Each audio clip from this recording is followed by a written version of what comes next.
kiroho. Ukizoea kufanya jambo lile lile utapata matokeo yale yale. Ili upate jambo jipya, ruhusu kufanya jambo jipya tofauti na jana, upate matokeo mapya. Jana yako isikuhukumu, jana yako isikuamurie vile unatakiwa kuishi leo.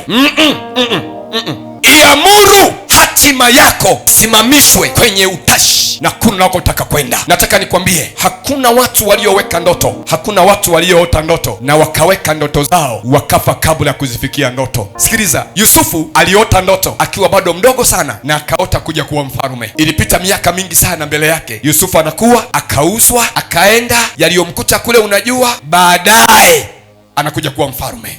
Oh, haleluya, haleluya. Siku zote watu waliobeba maono na ndoto kubwa ndani yao huwa hawafi mapema. Kwa nini watu wanakufa? Wanakufa kwa sababu ni maskini wa ndoto, ni maskini wa mitazamo. Akilala anajihukumu.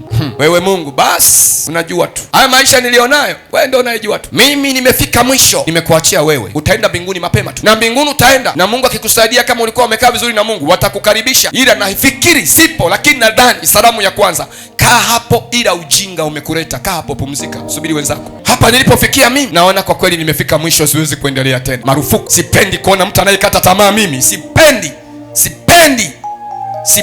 mtu anayekata tamaa, sipendi.